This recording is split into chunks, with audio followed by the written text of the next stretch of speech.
Could you help us to understand what are some of the complex health problems that J&J is grappling with on the continent? Yeah, look, this is interesting. So I mentioned at the very beginning, we focus on innovation.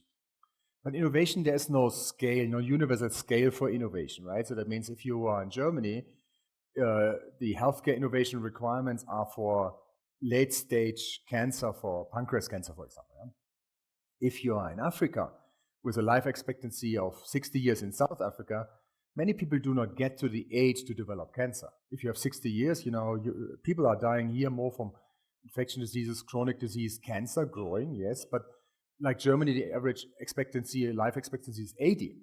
The likelihood to develop cancer, the sheer prevalence is much, much higher. So that means just these kind of simple demographics, which are set enough, that have this kind of life expectancy difference, gives you a feeling that the need for innovative solutions is very different. Yeah? So we focus on cancer, we focus on rare disease, we focus on the next cell and gene therapy to cure cancer. But we also have I would say, strong portfolio in mental health. We have a strong portfolio and a lot of expertise in immunology diseases like Crohn's disease and so forth. So the unmet medical need, especially in South Africa, is multiple fold. So, and we come to the national health insurance discussion we have in South Africa. So for me, what is the most tangible thing? So for example, we have a tradition since, I would say, 60 years to really work on schizophrenia. So that's basically a co-indication where our founder, Dr. Paul Janssen, Janssen, there's a name, there's a person, right? He was a professor, and he developed pharmaceutical products. So he developed the breakthrough products for schizophrenia. And don't forget, schizophrenia is a devastating disease. I don't know you met most probably patients somewhere in your family, the likelihood there's someone or in the neighborhood or in your broader social environment to have someone with severe mental health disorders, bipolar or schizophrenia, the likelihood is high because it's give and take 0.5% of the total population suffers from that. It's a life-changing disease, not only for the patient, but also for their family. It's very difficult to deal with someone who sees things and hear things you don't see and you don't hear. And you cannot imagine what people go through. So I have seen very, very sad cases in all these emerging markets where people get chained at the wall. The mother has to lock up their son for years and years and years just because to protect themselves, right? So, and protect the boy. And then you have a product like ours with a once every 3 months injection. The patient has a normal life. You think, man, why we are not penetrating that everywhere? Why is the government not picking up and pay less than $400 per year to have such a patient and their family, right? And that's something for me is one of and this is just one example of many, where South Africa is far behind other countries. So if you compare South Africa with Turkey, for example, in Turkey you have good standards of care to help these poor souls. Huh? Really good standard of care, the patients are managed, they get their injections, they get support, and then they go back to the society, are productive. They work, they do their stuff, and they are not a burden to the society. In South Africa, these patients are completely ignored. Most of them are sitting in prisons, because 1/3 of the prison population suffers from any kind of mental health disorder. But you just lock the door and you forget the key, right? That's what you do with these people. That's a sad thing, very sad, right? So from my perspective, if you talk about national health insurance, the government should pick that up. There's the direct costs of healthcare, then there's the indirect costs, say, of incarceration, then there's the further costs of lack of productivity in the homes and in society, because instead of me as a parent focusing on my work, I'm now half focusing on my work and half focusing on my child. Yeah. And so like the costs to society are significantly greater than that single direct cost of healthcare. Absolutely. And because there are so many unattributed costs, we have the wrong conversation. You should go into politics because that's exactly. I will still negotiate on price. Let me just say. No, that's fair. That's fair as long as there's a comprehensive model to discuss that, right? Yeah. But you're totally right, because what the fundamental truth is that if you see life expectancy in South Africa, you see access to healthcare, how low it is, and you see the economic challenge South Africa has with all the resources South Africa has, right? So for us, what we see, and this is something which I think there are multiple studies already published, and I think it's also very, very tangible. Without good health, there would be no prosperity and economic growth. So this is one example, because you basically block your productivity. The problem is, in governments, you have a fragmented budget management. You have a healthcare budget, you have a different unemployment budget, you have a whatever, right? So these kind of tubes are not talking to each other. But someone above has to think about that. And that's what you see, for example, I worked in China for a long time. There was a very strong understanding from the Communist Party that without good access to healthcare, we cannot deliver our economic growth. We need to feed our population, right? You see what happens in the last 10 years in China in terms of healthcare, it's a transformation. Access to innovative products in cancer, in mental health, and all the indications we have, but also much broader. You see very consequent fights to fight tuberculosis, right? And all with the consideration this helps economic growth. The reason why they invest in healthcare so much in China is simply because they understood it brings economic growth. And these corresponding tubes are overlaid with a very, very strong party.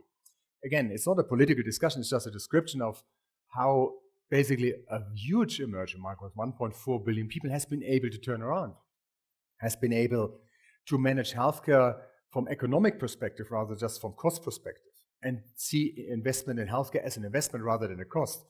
If you go to India, same size of population, they are nowhere with the healthcare system. You see, it depends a little bit on the political will, right, to see that as an investment. So could you think, I don't know whether Turkey would be a good example, but any country that in your professional lifetime has gone through, other than the big ones like China, has gone through the kind of transformations that you're talking about to enable better access of healthcare for its population, that we could possibly think about learning from as a country about the type of choices that they make? So Turkey is the obvious one, but Turkey has already a tradition. So Turkey has had always a kind of universal coverage for healthcare, and they just added products and indication and also investment to an existing infrastructure. So the hospital system in Turkey has been always very strong since 20, 30 years. So that means if you don't have this tradition, there's only one country which comes on top of my mind is Egypt. Egypt is now moving very fast into a period where they provide access to even innovative products and healthcare solutions for the broader population. Egypt is moving in the right direction with all the up and downs you see in these kind of markets, devaluation, inflation, all these things. But I think what we see now, we have a tremendous increase in access, public access to healthcare for Egyptian patients. And it's basically a kind of base treatment that's good, because they came from self-pay and nothing to a decent coverage. And hopefully our managing director has a lot of experience here. He comes from Egypt. And this kind of access to innovation is also, in a way, considered as an investment. Because not to please people, that's another element. You keep social peace with good healthcare. That's something the government understands very well. Huh? But also, you see productivity gains. And look, you mentioned something like this link between productivity and investment in healthcare. They did their own study and they understood that, the Egyptian government. So Egypt could be one of the role models if the South African government is really serious in establishing this national health insurance. And because there's a lot of noise about this national health insurance in many countries, like in Morocco. I can go on with other countries like Kenya, they talk about it, but reality is that only Egypt executed it so far. Right? Awesome. I've got two more themes I want to explore with you, then I'm going to open for Q&A. The one is, my understanding is that J&J invests a lot in community health workers. Yes. Help us to understand what is the thinking behind J&J's investment globally in community health workers. Look, we understand that. So if you live in Germany or you live in Switzerland, you have your primary care doctor, your house doctor if you want. And there's a paved patient pathway already to specialized care, to tier 3 hospitals and so forth. The patient pathway is paved by the system. In countries like emerging markets, this is not paved. It depends on individuals. And most of the time, these are the frontline healthcare workers like nurses or the village nurse and these kind of people who really has to establish the patient pathway. So are these great people, I have to say, because they are very altruistic, they do a lot for people, right? Are these the best educated medical workers? No, right? Because, the system educates nurses so much, and then they get stuck and they have to do their job. So what we try to do with the help of NGOs and different organizations is to elevate the understanding. So we have special training for oncology, how to basically diagnose prostate cancer, cervix cancer in early stage, and at least have the suspicion and basically refer the patient or advise the patient to go to a bigger hospitals to get really diagnosed. We do the same thing for mental health. Because mental health is, okay, diagnostic is not so difficult for schizophrenia. Of course, the deep diagnosis is something else, but you understand this patient has a mental health issue. But then the maintenance, because the patient come back home to ensure the continuity of treatment, this is also the job of the nurses. So we invest a lot of resources, but also a little bit like little heart blood in that thing to really support frontline healthcare workers. Because they're a little bit forgotten, right? So I think, even in my home country, Germany, the nurses get a very low salary, very low, and absolutely unfairly low, right?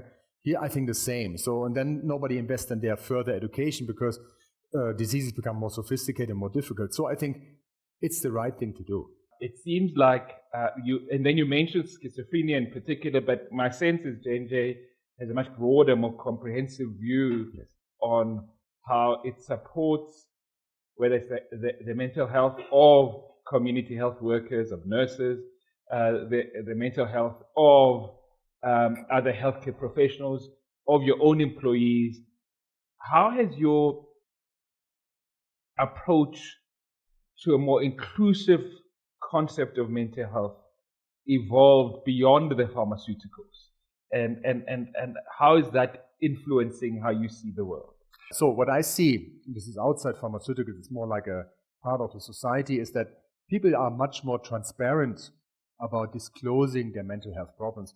If you look to the Olympic Games just running, I think a couple of top sports guys are very transparent about their challenges. Also, you heard that with this athletic superstar from the US. She was very transparent about that. And I think these kind of celebrities help to break this kind of stigmatization, that people become more transparent. It's not about that we want to sell more products. It's really not about that. But I think mental health is such a crucial thing and such a stressful thing, but such a hidden thing in the world, that hopefully the society wakes up and says, look, why do we hide that? Why do we are always playing the strong guy? I don't have any problem here. So no. I think there's a lot of openness or growing openness now after COVID that people talk about that. That's the starting point, that people understand, man, I need to look for help. The help could be a good conversation with a psychologist or psychiatrist, could be pharmaceuticals, it could be whatever. It's not really about that, right? But I think mental health is one of the most hidden things in our world. People are much more transparent with cancer and HIV even today than disclosing that they have mental health problems and they need help. And that's totally okay, but obviously not okay. But it's growing. I think the next generation, the young kids, have much less barriers to talk about that. This is more a society issue. And, we have in the room here, I think the top elite, the future elite of, I know you don't like the elite word, but, you are the elite, if you want, for this country, right? Without you, this country will not take the next step. So if we don't take good care of people and each other in terms of mental health and other health issues, this country would never take the next step. It's not going to work, right? Because you need to have a healthy society, at least to have a cautious understanding of what does it mean to be healthy, and it's okay to find solutions in order to take the next steps. So you have a big role to play here, not to buy our products, not about that, but more to help the society to take the next steps, and mental health is definitely a big problem.